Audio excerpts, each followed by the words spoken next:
Hello la famille, bienvenue sur A-Club Série. J'espère que vous allez bien, ainsi que tous vos proches. Suivez ce nouveau résumé de votre série préférée du moment. Alors, pour vous qui êtes nouveau sur cette chaîne, n'hésitez pas de vous abonner en cliquant sur le pouce rouge en dessous et appuyez sur la cloche de notification pour ne rien manquer, sinon vous serez les gros perdants de cette chaîne. Alors installez-vous confortablement et on se retrouve après les génériques complets.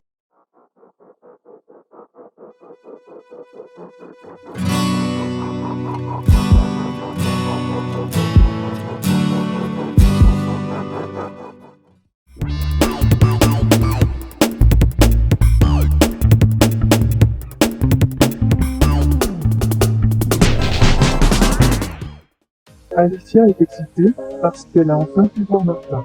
Elle dit à Martin qu'elle pensait qu'il ne voulait absolument plus rien savoir d'elle, parce qu'il n'a pas répondu à ses appels ou à ses messages. Mais elle n'aurait jamais imaginé qu'il souffrait à cause de Sergio. Martin, excité lui aussi, demande à Alicia comment a-t-elle réussi à se faire passer.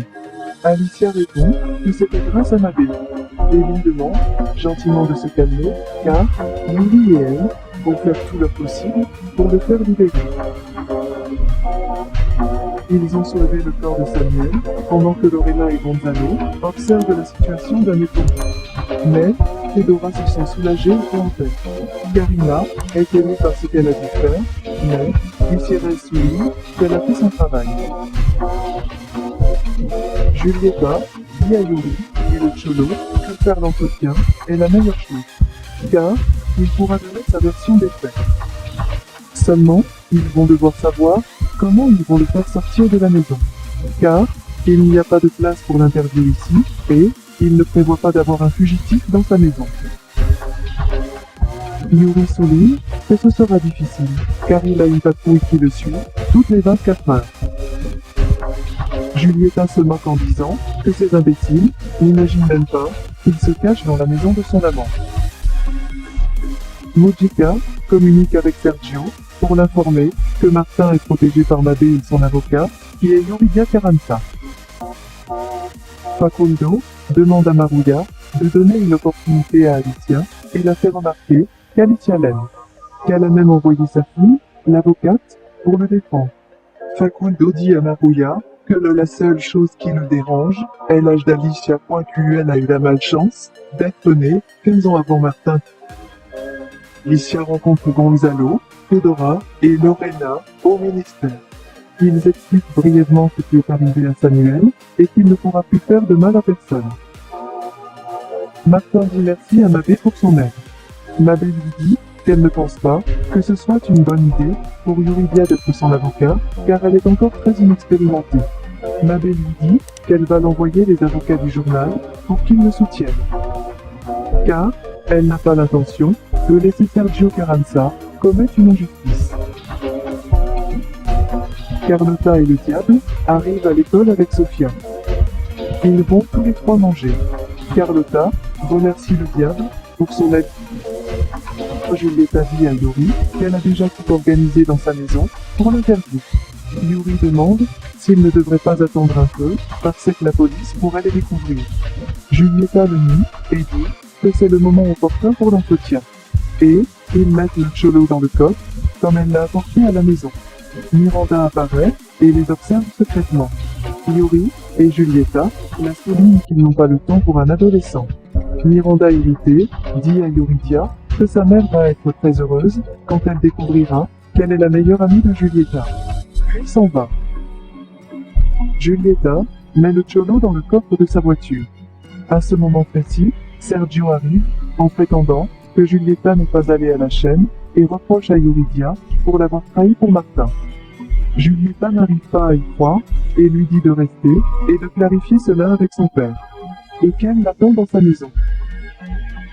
Sergio la regarde avec méfiance, mais retourne son attention sur Yuridia. Julieta l'informe qu'elle ira pour un moment chez elle, puis la chaîne.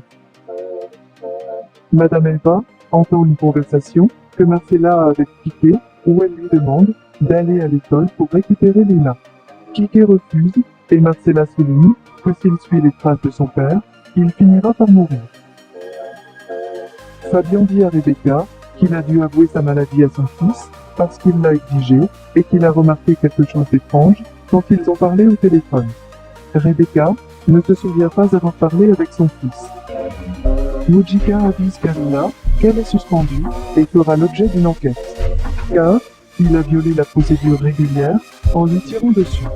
Gusira tente d'expliquer qu'il n'y avait pas d'autre option, mais Mujika lui dit de se taire. Karina, indignée, part du bureau de Mujika. Elle informe Fedora et Gonzalo de ce qui se passe.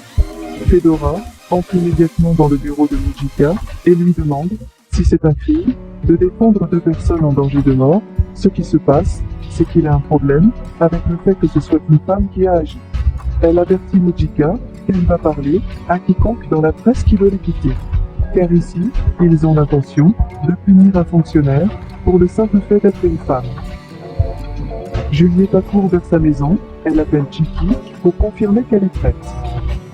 Elle roule à grande vitesse et est découverte sur la route par des agents qui la pourchassent et l'empêchent. Ils lui demandent ses papiers et d'ouvrir le coffre. Julieta dit qu'ils l'attendent au canal, mais avant, elle doit assister à une urgence. Le policier l'a reconnue et lui suggère d'en prendre une photo avec lui, et avec ça, il distrait l'officier qui lui laisse partir. Sergio se plaint à Eureka d'être le défenseur de Martin. Il la demande comment ils vont la regarder, quand sa propre fille défend l'homme qui l'a attaqué. Sergio commente que c'est sûrement Alicia qui l'a demandé. Yuridia répond que ce n'était pas l'idée de sa mère, mais elle a accepté. Elle s'excuse auprès de son père parce qu'elle va continuer à défendre Martin. Par sec, Sergio veut lui faire du mal indûment. Lucas se présente au bureau pour voir Jorge et savoir s'il va suivre son cas. Cependant, Moïse s'approche de lui et lui demande de parler en privé. Moïse l'explique qu'il comprend son besoin de conseils juridiques. Mais, il y a un conflit d'intérêts et dans ce bureau, il ne sera pas possible de le soutenir. Lucas le demande s'il a si peur de Sergio Carranza. Moïse, très calme, demande qu'il termine la conversation. En ce sens, Jorge demande à Lucas de l'attendre dans la pièce d'à côté. Jorge avertit Moïse que ce qu'il fait est contraire à l'éthique, et maintenant plus que jamais, il va s'occuper du cas de Lucas. Alicia entre à la maison, et Marcella lui sert un café. Elle la félicite d'être une femme si travailleuse, et lui assure qu'un jour, Luna va dévorer le monde. Car, c'est une fille très intelligente, et astucieusement. Madame Eva apparaît, et demande à parler seule avec elle un moment. Madame Eva prévient Alicia que Marcella vit dans un monde entouré de voyous, et qu'elle finira sûrement par être enlevée ou volée. Alicia en a marre, et fait remarquer à sa mère que Marcella est une femme honnête, qui a besoin d'une opportunité pour travailler. Et ce qui est vraiment important, c'est qu'elle trouve elle-même un emploi. Madame Eva est d'accord, et dit qu'elle sera déjà trop tard.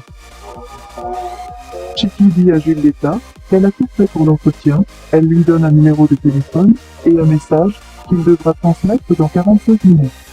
Chiki le lit et pense qu'elle est dérangée. L'interview commence et Julieta demande à Cholo de ne pas être nerveux et de dire toute la vérité. Miranda appelle sa mère en larmes en lui disant comment son père l'a crié dessus. Alicia la demande de se calmer, car, en ce moment même, elle va venir la voir.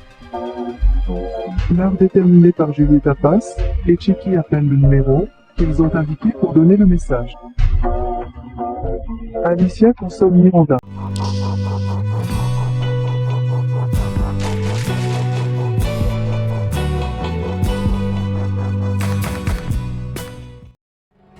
Laissez vos impressions en commentaire sans toutefois oublier de vous abonner pour ne rien rater des épisodes à venir.